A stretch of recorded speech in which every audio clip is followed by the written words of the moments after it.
So hello welcome guys, मैं सगानी आपका हमारे चैनल से प्रेशंस प्यारी स्वागत करता हूँ। ठीक है, सो आज का जो हमारा वीडियो होने वाला है वो होने वाला है बियर कार्टेल के ऊपर। अभी थोड़े टाइम पहले एक न्यूज़ आई थी कि जो CCI है यानी कॉम्पिटिशन कमीशन ऑफ इंडिया है, उसने जो यूनाइटेड ब्रूवरीज लिमिटेड था उसके ऊपर तकरीबन 750 करोड़ का फाइन मारा था। ठीक है, सो आज के वीडियो में हम आपको एक्सप्लेन करने वाले कि ये फाइन कैसे मारा, ये जो बियर इंडस्ट्री है बेसिकली वो किस बिजनेस मॉडल पर चलती है और यहाँ पे कंपनी ने बेसिकली क्या गुनाह किया था, क्या चीटिंग की थी यहाँ पे। ठीक है, तो चालू करते हैं। सो आज का जो वीडियो है वो बेसिकली 3 पार्ट में डिवाइडेड होने वाला है। पहले पार्ट में हम आपको बताने वाले हैं कि ये जो अल्कोहल इंडस्ट्री है वो किस बिजनेस मॉडल से चलती है, यहाँ पे कौन से बिजनेस मॉडल है और बेसिकली सरकार वो सब बिजनेस मॉडल से कैसे रिलेटेड है और असली में अल्कोहल सेल कैसे होता है। एंड देन ये जो पार्ट 2 होने वाला है उसमें आपको बताने वाले कि ये जितने भी बिजनेस मॉडल है उसमें चीटिंग कैसे हो सकती है। ठीक है, तो उसमें आपको चीटिंग के कुछ नमूने दिखाने वाले हैं हम कि ऐसे ऐसे आप चीटिंग कर सकते हो। देन जो थर्ड पार्ट होगा उसमें हमको बताने वाले कि असली में ये कंपनी ने चीटिंग कैसे की एंड देन उसके बाद CCI यानी कॉम्पिटिशन कमीशन ऑफ इंडिया ने ये सब कंपनी को कैसे पकड़ा, यानी ये चीटिंग को कैसे रोका। ठीक है, सो चालू करते हैं। सो ये जो पहला पार्ट है उसमें आपको बताते हैं कि ये जो बियर इंडस्ट्री वो चलती कैसी है। सो ये जो बियर इंडस्ट्री है यानी जो अल्कोहल इंडस्ट्री है वो बहुत ज़्यादा कॉम्प्लेक्स है और हर एक स्टेट के अलग अलग नियम होते हैं। यानी ये जो महाराष्ट्र है वो अलग बिजनेस मॉडल पे चलता है, मे बी कर्नाटक अलग बिजनेस मॉडल पे चलता होगा, राजस्थान अलग बिजनेस मॉडल पे चलता होगा। ठीक है, सो ऐसे हर एक स्टेट के अलग अलग नियम होते हैं, लेकिन जितने भी स्टेट है कुल मिला के वो नॉर्मली 4 बिजनेस मॉडल के हिसाब से चलते हैं। ठीक है, सो अब ये 4 बिजनेस मॉडल क्या है, उसमें जो पहला बिजनेस मॉडल है वो है corporation business model. Corporation business model क्या, कॉर्पोरेशन बिजनेस मॉडल यानी समझ जाए कि मैं एक स्टेट हूँ और अभी मेरे को अपने स्टेट में अल्कोहल सेल करनी है। सो मैं क्या करूँगा, मैं खुद की एक कंपनी बनाऊंगा और मैं सिर्फ खुद की कंपनी को परमिशन दूंगा कि भाई तू ही सिर्फ इस स्टेट में या फिर समझ जाए महाराष्ट्र में या फिर राजस्थान में अल्कोहल सेल कर सकती है, तेरे अलावा कोई भी नहीं कर सकता। मैं इसके अलावा किसी और को लाइसेंस भी नहीं दूंगा, जिसकी वजह से जितना भी अल्कोहल सेल होगा वो मेरी कंपनी के थ्रू ही होगा और जो जितना भी प्रॉफिट है वो डायरेक्टली मेरे को ही आएगा। जिसकी वजह से यहाँ पे होगा सिंपली कि जो मैन्युफैक्चरर है जो बना रहा है उससे मैं डायरेक्टली अल्कोहल बाई करूँगा, अपनी कंपनी को दूंगा, अपनी कंपनी सेल करेगी। ठीक है, यानी स्टेट में जितनी भी अल्कोहल की दारू की दुकान होगी, वाइन शॉप होगी, वो सब गवर्नमेंट की होगी। ठीक है, तो ये हो गया कॉर्पोरेशन मॉडल। लेकिन जो दूसरा मॉडल है उसको हम बोलते हैं यहाँ पे लाइसेंस मॉडल। ये जो लाइसेंस मॉडल है वो कुछ ऐसे चलता है कि समझ जाए कि यहाँ पे एक मुंबई नाम का शहर है और मुंबई में एक बांद्रा नाम की जगह है। सो अभी हमें बांद्रा में अल्कोहल की दुकान लगानी है। सो अभी बांद्रा में अल्कोहल की दुकान लगाने के लिए वहाँ पे जो लाइसेंस है उसके लिए ऑक्शन लगेगा, यानी बोलियाँ लगानी पड़ेगी। आपको ऑक्शन में जाना पड़ेगा, वहाँ पे बोलना पड़ेगा कि भाई मुझे भी बांद्रा में अल्कोहल की दुकान लगानी है, ये तो भाई मैं भी यहाँ पे ऑक्शन में अपना नाम लिखवाता हूँ। देन वहाँ पे बोली लगेगी कि भाई बांद्रा में अल्कोहल की दुकान का लाइसेंस बिक रहा है, कितने में चाहिए। कोई बोलेगा 5 करोड़, कोई बोलेगा 10 करोड़, कोई बोलेगा 15 करोड़, 15 करोड़ 1, 15 करोड़ 2, 15 करोड़ 3, ढप ढप ढप, और ये जो लाइसेंस है वो जाता है इस बंदे को 15 करोड़ में। ठीक है, सो कुल मिला के बोलिए ऐसे चलती है। और ये हो गया यहाँ पे दूसरा बिजनेस मॉडल, यानी यहाँ पे आपको किसी एक पर्टिकुलर एरिया में आपको अल्कोहल बेचने के लिए लाइसेंस खरीदना पड़ेगा। देन जो तीसरा बिजनेस मॉडल आता है वो है फ्री या फिर ओपन मार्केट बिजनेस मॉडल। ठीक है, सो ये जो फ्री मार्केट बिजनेस मॉडल है वो बहुत खूब है। उसमें होता ऐसा है कि कोई भी कंपनी जो अल्कोहल है वो बेच सकती है, प्राइवेट बंदा हो या फिर पब्लिक बंदा हो, गवर्नमेंट की कंपनी हो, कोई भी बेच सकती है, लेकिन उसको बेसिकली गवर्नमेंट से एक लाइसेंस लेना पड़ेगा। ठीक है, और वो लाइसेंस का कुछ कीमत आता है और वहाँ पे ऐसा कुछ नहीं है कि सिर्फ ये एरिया में सिर्फ तू ही बेच सकता है। ठीक है, सो ये लाइसेंस बिजनेस मॉडल से एकदम अलग हो जाता है। यहाँ पे बोलियाँ नहीं लगानी पड़ती, लाइसेंस का कुछ फिक्स्ड अमाउंट देना पड़ता है एंड देन अगर आपने फिक्स्ड अमाउंट दे दिया सो बेसिकली आप इस एरिया में दुकान लगा सकते हो। ठीक है, सो ये जो अल्कोहल सेल करने का जो फ्री मार्केट जो मॉडल है या फिर जो ओपन मार्केट मॉडल है उसमें अल्कोहल भी बिल्कुल जो नॉर्मल चीज़ें होती है जैसे बिस्किट या फिर कपड़ा उसके जैसी बिकती है। जैसे अगर आपको बिस्किट पता है, बिस्किट कैसे बिकता है, बिस्किट आता है मैन्युफैक्चरर से, मैन्युफैक्चरर के बाद जाता है डिस्ट्रीब्यूटर के पास, डिस्ट्रीब्यूटर से आता है रिटेलर के पास, या फिर बीच में होलसेलर या फिर ऐसे कोई भी और मिडिल मैन आ सकते। लेकिन फिर जो होलसेलर है उसके पास से रिटेलर के पास जाता है, लेकिन फिर जो रिटेलर है उसके पास सीधा कस्टमर के पास जाता है। ठीक है, सो ये जो अल्कोहल है उसमें भी ये ऐसा बिकता है। और अगर हम जो कॉर्पोरेशन मॉडल की बात करेंगे तो कॉर्पोरेशन मॉडल में सीधा ये जो क्या बोलते हैं जो मैन्युफैक्चरर है उससे डायरेक्टली आता है गवर्नमेंट के पास, यानी जो गवर्नमेंट की जो कंपनी है उसके पास। तो यहाँ पे कोई भी मिडिल मैन नहीं रहता, जिसकी वजह से जो प्रॉफिट मार्जिन है वो गवर्नमेंट को अच्छे खासे मिलते हैं। देन हो गया यहाँ पे ये तीसरा मॉडल। जो चौथा मॉडल है वो चौथा मॉडल है हाइब्रिड बिजनेस मॉडल। सो भैया हाइब्रिड बिजनेस मॉडल क्या होता है, हाइब्रिड बिजनेस मॉडल यानी कुल मिला के यहाँ पे जो कॉर्पोरेशन मॉडल है और कॉर्पोरेशन मॉडल के साथ ही साथ फ्री मार्केट मॉडल दोनों एक साथ चलते हैं। यानी अगर हम महाराष्ट्र में बात करेंगे तो महाराष्ट्र में अल्कोहल को सेल करने का हाइब्रिड मॉडल चलता है, यानी यहाँ पे कुछ दुकानें गवर्नमेंट की रहेगी, कुछ दुकानें प्राइवेट रहेगी, ठीक है। सो कुल मिला के महाराष्ट्र में ये चीज़ चलती है और मेनली जितने भी स्टेट है इंडिया में मेनली वहाँ पे हाइब्रिड मॉडल ही चलता है। जैसे अगर हम राजस्थान की बात करेंगे वहाँ पे भी हाइब्रिड मॉडल चलता है, वहाँ पे कुछ दुकानें गवर्नमेंट की रहती है, कुछ दुकानें प्राइवेट होती है, ठीक है। और ये जो गवर्नमेंट की दुकान है उसमें हमें पता है कि डायरेक्टली मैन्युफैक्चरर से माल आता है, डिस्ट्रीब्यूटर से नहीं आता, जिसकी वजह से जो गवर्नमेंट है उनको प्रॉफिट मार्जिन थोड़ा बहुत अच्छा खासा मिल जाता है, ठीक है। सो कुल मिला के ये हो गए चारों मॉडल। अभी बढ़ेंगे हम वीडियो के पार्ट 2 की तरफ। सो ये जो वीडियो का पार्ट 2 है उसमें आपको बताते हैं कि ये जो चीटिंग है इसमें चीटिंग कैसे हो सकती है। हमें पता है कि जो लाइसेंस मॉडल की अगर बात करेंगे तो लाइसेंस मॉडल में बेसिकली बोली लगती है, जैसे हमने आपको बताया था कि आपको बिडिंग करनी पड़ेगी कि भाई 5 करोड़ दे रहा हूँ मैं, 10 करोड़ दे रहा हूँ इस एरिया में लाइसेंस के लिए। सो हमें पता है कि जहाँ पे भी बोली लगती है वहाँ पे चीटिंग होने के चांसेस है। जैसे अगर हम स्टॉक मार्केट की बात करेंगे, स्टॉक मार्केट में बोली लगती है और हमें पता है कि कुछ ऑपरेटर आके यहाँ पे प्राइसेस को मैनिपुलेट करते हैं, जैसे हर्षद मेहता ने 1992 में किया था और अभी भी चलते आ रहा है, लेकिन बस हमें पता नहीं लगता कि कौन कर रहा है, कैसे कर रहा है, ठीक है। सो कुल मिला के जितने भी लाइसेंस मॉडल है उसमें चीटिंग होने के चांसेस है, चीटिंग होने के बहुत ज़्यादा चांसेस है। जैसे मैं मेरे बाजू वाले को बोल सकता हूँ कि भाई यहाँ पे देख मेरे सामने तू खड़ा है, यानी समझ जा कि अगर मैंने 5 करोड़ की बोली लगाई उसके बाद तो 10 की लगाएगा, उसके बाद मैं 15 की लगाऊंगा। सो ऐसे करते करते दुकान हमें बहुत महंगे में मिलने वाली है। सो अभी हम एक काम करते हैं, हम दोनों यहाँ पे हाथ मिला देते हैं और हाथ मिलाने के बाद तू यहाँ पे 50 लाख की बोली लगाना, मैं तेरे ऊपर 1 करोड़ की बोली लगाऊंगा, मेरे ऊपर तो बोली मत लगाना, ठीक है। सो 1 करोड़ में हमें दुकान मिल जाएगी, 50% प्रॉफिट तेरा, 50% प्रॉफिट मेरा। सो अभी यहाँ पे 20 करोड़ की दुकान का लाइसेंस तकरीबन सिर्फ 1 करोड़ में बिक रहा है। सो बेसिकली यहाँ पे गवर्नमेंट का लॉस ही हो रहा है थोड़ा बहुत, जिसकी वजह से यहाँ पे जो चीटिंग है चीटिंग बहुत ज़्यादा होती है, जिसकी वजह से बहुत सारी जो गवर्नमेंट है वो लाइसेंस मॉडल फॉलो नहीं करती। और मेनली जो गवर्नमेंट है जितने भी स्टेट है वो स्टेट मेनली जो हाइब्रिड मॉडल है या फिर ओपन मार्केट मॉडल ही फॉलो करते हैं, जिसकी वजह से हम इन ही 2 मॉडल की चीटिंग के बारे में बताएंगे कि यहाँ पे चीटिंग कैसे हो सकती है।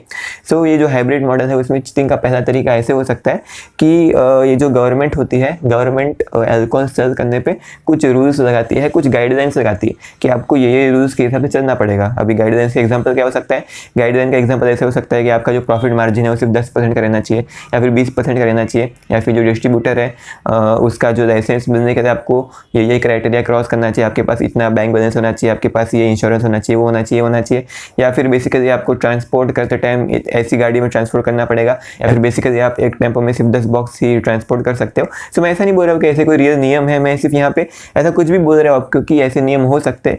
सो ये जो अल्कोहल सेल है उस पर कुछ नियम होते हैं जो गवर्नमेंट लगाती है, और ये जो कंपनियाँ हैं जो अल्कोहल बनाती हैं उनको मेनली ये नियम पसंद नहीं आते। ऐसा क्यों? क्योंकि अगर कोई गवर्नमेंट बोलेगी कि भाई आप एक टेम्पो में सिर्फ 10 बॉक्स ही अल्कोहल के ट्रांसपोर्ट कर सकते हो, लेकिन अगर उसी टेम्पो में 20 बॉक्स करेंगे तो बेसिकली जो कंपनियां हैं उनको ज़्यादा फायदा होने वाला है, क्योंकि जो ट्रांसपोर्टेशन है उसका खर्चा बचेगा। लेकिन गवर्नमेंट यहाँ पे सेफ्टी का देखते हैं और जो बड़ी बड़ी कंपनियां होती है वो सिर्फ यहाँ पे खुद के प्रॉफिट का देखते हैं, जिसकी वजह से वो लोग यहाँ पे एक काम कर सकते हैं, यहाँ पे वो लोग गवर्नमेंट को फोर्स करने के लिए वो लोग गाइडलाइन चेंज करें, इसलिए वो लोग अपना जो अल्कोहल है उसका जो सप्लाई को कम कर सकते हैं। सो इससे होगा क्या? इससे होगा ये कि अगर जो अल्कोहल वाली कंपनियां हैं उनको ऐसा लगता है कि भाई सरकार ने ये चीज़ बराबर नहीं की हमारे साथ, हम यहाँ पे इसका विरोध करेंगे, जिसकी वजह से हम यहाँ पे अपना सप्लाई कम कर देंगे। यानी समझ जाए कि पिछले महीने हम लोग ने तकरीबन 100 बियर की बोतल बनाई थी और 100 बियर की बोतल में से 100 की 100 बिक गई। इस बार हम लोग इस महीने हम लोग सिर्फ 20 बियर की बोतल ही बनाएंगे, यानी जो सप्लाई है उसको 80% डिक्रीज कर देंगे। यानी मैं मेरे जितने भी पार्टनर है, जितने भी ग्रुप वाले सबको बोल दूंगा कि भाई तुम लोग सब लोग अपना सप्लाई 80% कम कर दो। इससे होगा क्या? अगर सप्लाई कम होगा सो गवर्नमेंट जितना भी अल्कोहल सेल होता है उस पर अच्छा खासा टैक्स देता है, जिसकी वजह से हर एक स्टेट गवर्नमेंट का जो राष्ट्रीय खजाना होता है, जो राजकोष होता है, यानी बेसिकली उसका जो अकाउंट होता है उसमें एक बहुत बड़ा अमाउंट ऑफ पैसा ये अल्कोहल के सेल के ऊपर जो टैक्स मिलता है उसके ऊपर से ही आता है, जिसकी वजह से ये जो अल्कोहल का सेल है वो गवर्नमेंट के लिए बहुत ज़्यादा इंपॉर्टेंट होता है। सो अगर ये जो बियर का जो बॉटल या फिर जो अल्कोहल है उसका अगर सप्लाई ही कम हो जाता है, पिछले महीने 100 बॉटल बनी थी, इस महीने सिर्फ 20 ही बॉटल बनी है, जिसकी वजह से इस महीने सिर्फ 20 ही बॉटल बिक पाएगी, जिसकी वजह से जो सेल्स है सेल्स तकरीबन 80% कम हो गया, क्योंकि सप्लाई भी 80% कम हो गया, जिसकी वजह से गवर्नमेंट का जो टैक्स है वो भी तकरीबन 80% कम हो जाएगा, जिसकी वजह से सरकार मजबूर हो जाएगी कि भाई वो ये कंपनी से बात करे, आपको क्या चाहिए, आपको मीन्स आप यहाँ पे सप्लाई क्यों नहीं बढ़ा पा रहे हो, आप सप्लाई बढ़ाओ भाई, आप सप्लाई बढ़ाओ। सो अभी वो कंपनी बोलेगी कि हाँ मैं सप्लाई तो बढ़ा दूंगा, लेकिन आपको बस मेरा एक छोटा सा काम करना है, आपको ये पॉलिसी चेंज कर देनी है। और ऐसा करके ये सब जो कंपनियां हैं, मीन्स ऐसा डायरेक्टली नहीं होता, ये सब चीज़ें जो है वो इनडायरेक्टली होती है, और ऐसा करके ये सब जो कंपनियां हैं वो किसी भी स्टेट गवर्नमेंट को मजबूर कर सकती है कुछ एक्शंस लेने के लिए, और ये बिल्कुल भी इलीगल है। अगर हम यहाँ पे चीटिंग के दूसरे तरीके की बात करेंगे तो दूसरा तरीका ऐसे कुछ हो सकता है कि जहाँ पे भी ये जो हाइब्रिड मॉडल है वो चलता है या फिर जो ओपन मार्केट मॉडल है वो चलता है, वहाँ पे हर एक चीज़ जितने भी अल्कोहल की चीज़ें होती है जैसे विस्की, वाइन, वोडका, बियर, वो सब का एक MRP होता है, मैक्सिमम रिटेल प्राइस होता है, और आप कभी भी अपने MRP को बढ़ा नहीं सकते। यहाँ पे आपको गवर्नमेंट से परमिशन लेनी पड़ती है कि भाई क्या मैं अभी MRP को बढ़ा सकता हूँ, और हर एक स्टेट की जो गवर्नमेंट है वो भी कुछ पर्टिकुलर टाइम ऑफ विंडो देती है, कुछ पर्टिकुलर विंडो देती है कि भाई आप इसी टाइम पे, यानी आप एक साल में सिर्फ 3 बार हमें परमिशन के लिए, यानी बेसिकली आप हमें एप्लीकेशन दे सकते हो अपने प्राइस को चेंज करने की, कम करने की या फिर ज़्यादा करने की। ठीक है। यानी अगर हम यहाँ पे कर्नाटका गवर्नमेंट की बात करेंगे तो कर्नाटका गवर्नमेंट तकरीबन साल में सिर्फ 3 अपॉर्चुनिटी देती है या फिर 3 बार एक विंडो खुलती है जहाँ पे जो बियर बनाने वाले या फिर जो अल्कोहल बनाने वाले हैं वो लोग एक एप्लीकेशन दे सकते हैं कि भाई हमें इस चीज़ का जो MRP है वो बढ़ाना है थोड़ा बहुत या फिर कम करना है। ठीक है। सो अगर समझ जाए कि यहाँ पे ये विंडो चालू है, फिलहाल गवर्नमेंट ने बोला है कि भाई तुम मुझे एप्लीकेशन दो, अगर आपको प्राइस चेंज करना है, MRP चेंज करना है तो मुझे एप्लीकेशन दो। और अभी हमारे सामने 2 कंपनियां हैं, एक है किंगफिशर, एक है कार्ल्सबर्ग। ठीक है। तो ये जो किंगफिशर का जो बियर है उसका प्राइस तकरीबन 180 है, और ये जो कार्ल्सबर्ग है उसके बियर का प्राइस भी तकरीबन 180 है। ठीक है। तो बिल्कुल मिला के जो मार्केट है, मार्केट एकदम नॉर्मल चल रहा है, लेकिन अभी यहाँ पे गवर्नमेंट ने बोला कि भाई मुझे प्राइस बढ़ाने का एप्लीकेशन दो। सो अभी किंगफिशर ने बोला कि हाँ भाई थोड़ा बहुत जो इन्फ्लेशन है वो बढ़ चुका है, यानी जो रॉ मटेरियल का प्राइस है वो बढ़ चुका है, जिसकी वजह से जो खर्चा है हमारा खर्चा बढ़ चुका है, जिसकी वजह से हमें प्राइसेस बढ़ाने पड़ेंगे। हम तकरीबन 5% प्राइस बढ़ा देते हैं। ठीक है। सो अभी यहाँ पे किंगफिशर ने 5% प्राइस बढ़ा दिया। अभी कार्ल्सबर्ग लालची होगा, भाई मुझे 5% नहीं, मुझे बहुत ज़्यादा प्रॉफिट चाहिए। सो वो बोलेगा कि भाई मैं 20% प्राइस बढ़ा देता हूँ। सो अभी कार्ल्सबर्ग ने 20% प्राइस बढ़ाने का ये एप्लीकेशन दे दिया और गवर्नमेंट ने अप्रूव कर दिया। जो किंगफिशर का प्राइस है वो 5% ज़्यादा है, यानी अभी वो 180 रुपये का 5% कितना होता है, 180 रुपये का 5% होता है, 180 का 5% तकरीबन 9 रुपया होता है। तो ये जो किंगफिशर का जो बियर है उसका दाम हो चुका है 189 रुपीज़, यानी 180 प्लस 9 रुपये यानी 189 रुपीज़। और ये जो कार्ल्सबर्ग है उसने 20% बढ़ाया। सो अभी जो 180 है उसका 20% होता है तकरीबन 36 रुपीज़ होता है। सो अभी 180 में अगर 36 आप ऐड करते हो तो कुल मिला के उसका जो बियर के बॉटल का जो प्राइस है वो हो जाएगा 216 रुपया। ठीक है। सो अभी यहाँ पे प्राइस का डिफरेंस देखिए, ये जो किंगफिशर है उसकी बॉटल मिलती है 189 में, ये जो कार्ल्सबर्ग है उसकी बॉटल मिलेगी तकरीबन 116 रुपये में। सो यहाँ पे प्राइस का बहुत बड़ा डिफरेंस हो चुका है, जिसकी वजह से कार्ल्सबर्ग के कुछ कस्टमर जाएंगे किंगफिशर के पास। ठीक है। सो कार्ल्सबर्ग के कस्टमर किंगफिशर के पास चले जाएंगे, जिसकी वजह से इसकी सेल्स कम हो जाएगी और इसकी सेल्स बढ़ जाएगी। सो अभी यहाँ पे देखेंगे, सो अगर ऐसा चलता रहा तो यहाँ पे दोनों को ही नुकसान होगा। क्यों? क्योंकि जो किंगफिशर है वो कार्ल्सबर्ग के कुछ कस्टमर छीनने के लिए प्राइस और कम कर सकता है, या फिर यहाँ पे बेसिकली टेलीकॉम सेक्टर जैसा होगा, यहाँ पे भाई एक दूसरे को ये करने के लिए, बैंकरप्ट करने के लिए, कंगाल करने के लिए, एक दूसरे के कस्टमर को छीनने के लिए ये लोग को बेसिकली अपना प्राइस कम से कम रखना पड़ेगा, जो कि जो कंपनियां हैं उनके लिए अच्छी चीज़ नहीं होती, जिसकी वजह से यहाँ पे कंपनियां अपना खुद का फायदा करने के लिए क्या करेगी, जो कार्ल्सबर्ग है, कार्ल्सबर्ग जाएगा किंगफिशर के पास, किंगफिशर को बोलेगा कि भाई हम दोनों यहाँ पे अपना हाथ मिला देते हैं, और फिर आपको 5% बढ़ाना था, मेरे को अपना प्राइस 20% बढ़ाना था, लेकिन अभी ना आपकी ना मेरी ना 5% बढ़ेगा ना 20% बढ़ेगा, हम यहाँ पे दोनों अपना प्राइस 25% बढ़ा देते। ठीक है। यानी अगर हम दोनों ही अपना प्राइस 25% बढ़ा देते, यानी किंगफिशर ने भी 25% बढ़ाया, कार्ल्सबर्ग ने भी 25% बढ़ाया, यानी दोनों का जो प्राइस इंक्रीज है वो सेम हो गया, यानी कुल मिलाकर दोनों के बियर का जो प्राइस है वापस से ऑलमोस्ट सेम हो गया, जिसकी वजह से कार्ल्सबर्ग के कस्टमर किंगफिशर के पास नहीं जाएंगे, किंगफिशर के कस्टमर कार्ल्सबर्ग के पास नहीं जाएंगे, दोनों के कस्टमर उनके पास ही रहेंगे, और साथ ही साथ उनका प्रॉफिट मार्जिन भी बढ़ गया। अगर वो लोग यहाँ पे कंपटीशन करते उनका प्रॉफिट मार्जिन कम हो जाता और जो कस्टमर है वो कंपनी शिफ्ट करते, लेकिन क्योंकि यहाँ पे दोनों ने कुल मिला के अपना प्राइस एकदम सेम रखा और साथ ही साथ प्राइस को बहुत ज़्यादा इंक्रीज कर दिया, जिसकी वजह से यहाँ पे कस्टमर भी अदला बदली नहीं होंगे, कस्टमर भी कंपनियां मेंटेन कर पाएगी, उसके साथ ही साथ जो प्रॉफिट मार्जिन है वो भी इंक्रीज होगा और यहाँ पे फ़ायदा हो रहा है, यहाँ पे कंपनियों का फ़ायदा हो रहा है। लेकिन कुल मिला के हम एज अ कंज्यूमर हमारा नुकसान हो रहा है। जो बियर की जो बोतल 120 रुपये की थी या फिर 180 रुपये की जितने की भी थी, अभी वो बियर की बोतल 25 रुपया महंगी हो गई, और अगर मुझे ये कंपनी की नहीं चाहिए, मुझे सस्ती वाली चाहिए, सस्ती वाली का दाम भी उतना है, तो क्या करूँ मैं? तो यहाँ पे मेरे साथ चीटिंग हो रहा है और ये बिल्कुल भी इलीगल है, ये यहाँ पे लीगल नहीं है। और यही सब चीज़ों से लड़ने के लिए बेसिकली CCI को बनाया गया था। CCI यानी कंपटीशन कमीशन ऑफ इंडिया, यानी कुल मिला के अगर कोई कंपनी या फिर कंपनी के पूरा ग्रुप, यानी कंपनी और उसके जितने भी कंपटीशन है सब मिलके अगर एक साथ आ जाते हैं और वो अगर गवर्नमेंट या फिर कस्टमर के साथ चीटिंग करते हैं, या फिर कोई एक कंपनी दूसरी कंपनी के साथ चीटिंग करती है, सो उसके जितने भी मैटर होते हैं, जितने भी केस होते हैं, इसकी वजह से मीन्स जितना कुछ भी होता है, जितनी भी प्रॉब्लम होती है, उस सब प्रॉब्लम को सॉल्व करने का जो हक है, जो राइट है, या फिर जो ड्यूटी है, वो ड्यूटी दी गई है CCI यानी कॉम्पिटिशन कमीशन ऑफ इंडिया को। सो ये भी हम आते हैं यहाँ पे वीडियो के पार्ट 3 पे, ठीक है। सो अभी यहाँ पे आप पूछोगे मुझसे कि ये जो भी जितने भी चीज़ें चल रही, जितने भी इलीगल चीज़ें चल रही थी, यानी जो मैंने यहाँ पे दो अलग अलग आपको ये बताया कि दो अलग अलग तरीके से आप चीटिंग कर सकते हो, सो वो चीटिंग CCI के नज़र में कैसे आई? असली में ये जो CCI है, जो कॉम्पिटिशन कमीशन ऑफ इंडिया है, वो बहुत बुद्धिमान है, बहुत दिमाग वाला है, और उसने एक पॉलिसी निकाली है। वो पॉलिसी के हिसाब से अगर समझ जाए कि आप चीटिंग कर रहे हो, यानी आप गलत चीज़ कर रहे हो, और आप सामने से आके CCI को यानी कॉम्पिटिशन कमीशन ऑफ इंडिया को बताते हो कि भाई मैंने और 4-5 कंपनियों ने और मिलकर चीटिंग की है कस्टमर के साथ या फिर गवर्नमेंट के साथ, सो हम आपको, आपकी कंपनी को या तो बाइज्जत बरी कर देंगे, यानी आपके ऊपर कोई भी फाइन नहीं लगाएंगे, या फिर आपके ऊपर कम से कम फाइन लगाएंगे हम लोग, ठीक है। सो इससे होगा क्या, समझ जाए कि मैंने चीटिंग की है, ठीक है। सो अभी मैंने चीटिंग की, मुझे चीटिंग करके बहुत अच्छा खासा प्रॉफिट हुआ, मैंने पैसा कमा लिया। अभी मैं क्या करूँगा, अभी मैं अपने जितने भी चीटिंग वाले हैं, यानी जितने भी लोग ने मेरे साथ मिलकर चीटिंग की थी, जितने भी कंपनी ने मिलकर मेरे साथ चीटिंग की थी, वो सबको मैं दगा दे दूंगा, और मैं चले जाऊँगा सीधा CCI के ऑफिस में, उनको बोल दूंगा कि भाई मैंने और 4-5 कंपनियों ने मिलकर चीटिंग की है, और मैं यहाँ पे खुद के खिलाफ रिपोर्ट लिखवाने आया हूँ, खुद के खिलाफ कंप्लेन करने आया हूँ। सो आप मेरी कंप्लेन लिख दीजिए, और साथ ही साथ क्योंकि आपकी जो पॉलिसी थी कि अगर आप खुद बताते हो चीटिंग के बारे में, सो हमें कम से कम सजा मिलेगी, सो प्लीज़ हमें कम से कम सजा देना, ठीक है। सो यहाँ पे मेरा तो दोनों तरफ से फ़ायदा हुआ, मेरे को प्रॉफिट भी हो गया, और मुझे चीटिंग का बेसिकली पनिशमेंट भी नहीं मिला, और बाकी सब कंपनियों को नुकसान हो गया, जिसके वजह से यहाँ पे एक कंपनी थी सैब मिलर इंडिया नाम की, ठीक है।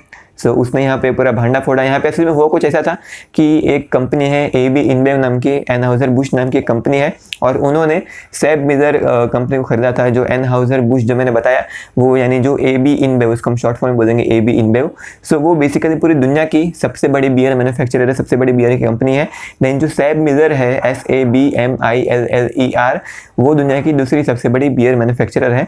सो अभी थोड़े टाइम पहले एक डील हुई थी जिसमें AB InBev ने सैब मिलर को खरीद दिया था, और जब AB InBev ने सैब मिलर को खरीदा, सो उसको पता चला कि इंडिया में जो सैब मिलर की जो ऑफिस है, या फिर इंडिया में जो सैब मिलर की जो ब्रांच है, उसमें थोड़ी बहुत चीटिंग चल रही है।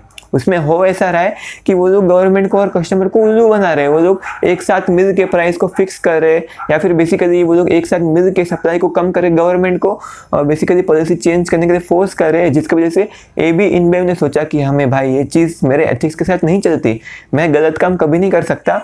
और साथ ही साथ उसने ये भी देखा कि भाई जो CCI है, अगर मैं खुद के खिलाफ ही वहाँ पे कंप्लेन करता उसमें मैं बाइज्जत बरी हो जाऊंगा, या फिर मुझ पे बहुत कम फाइन देना पड़ेगा, और बाकी सब कंपनियों का नाम आ जाएगा। उससे फ़र्क नहीं पड़ता मुझे बाकी सब कंपनी का नाम आए या फिर ना आए, लेकिन कुल मिला के मैं बच जाऊंगा, ठीक है। और साथ ही साथ जो मेरी इमेज है, इमेज भी अच्छी रह जाएगी, जिसकी वजह से यहाँ पे AB InBev ने अपनी जो छोटी सब्सिडरी कंपनी थी सैब मिलर इंडिया को बोला कि आप खुद के खिलाफ यहाँ पे कंप्लेन लिखवा दीजिए, और सैब मिलर ने खुद के खिलाफ और बाकी सब कंपनियों के खिलाफ कंप्लेन यहाँ पे लिखवा दी, और जितनी भी इन्फॉर्मेशन थी कि भाई हमने ऐसा ऐसा चीटिंग किया, ऐसा ऐसा किया, वैसा वैसा किया, वो सब चीज़ें वहाँ पे competition of commission of India को बता दी वहाँ पे।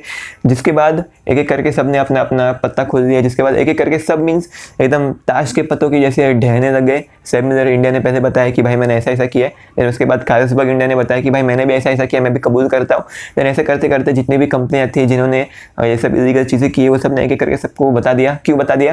क्योंकि वो सब भी सोच रहे थे कि अगर हम खुद से बता देंगे सो हमें थोड़ी बहुत सज़ा कम मिलेगी, और सज़ा कम मिली भी है।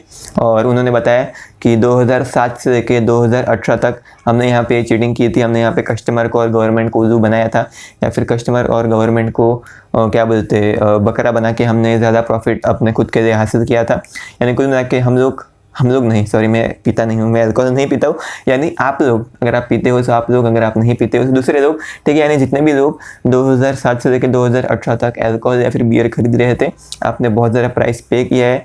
अभी कुल मिला के बियर के प्राइसेस कम होने के चांसेस है। मैं ऐसा बोल नहीं रहा हूँ कम होना चाहिए, लेकिन ऐसा बोल रहा हूँ हो सकता है, क्या पता अभी चीटिंग कम होगी, सो अभी प्राइस इतना ज़्यादा इंक्रीज़ नहीं होगा।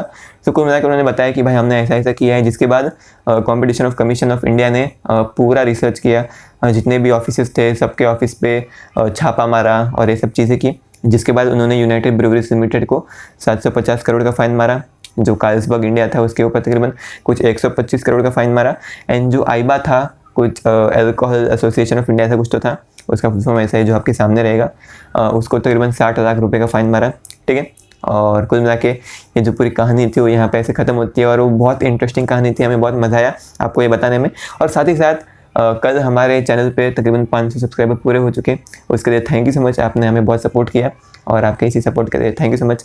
और हमारे 500 सब्सक्राइबर हो चुके हैं, उसकी खुशी में ठीक है। सब कुछ मिला के ये वीडियो अगर आपको अच्छी लगी तो प्लीज़ वीडियो को लाइक कर देना और हमारे चैनल को सब्सक्राइब कर देना। बाजू में जो बेल आइकन है उसको भी दबा दीजिएगा ताकि हमारे चैनल पे कोई भी नई वीडियो आएगी उसका नोटिफिकेशन सबसे पहले आपके पास आएगी। और थैंक यू सो मच इस वीडियो को यहाँ तक देखने के लिए और थैंक यू सो मच हमारे 500 सब्सक्राइबर्स करने के लिए। Thank you so much. हम चलते हैं।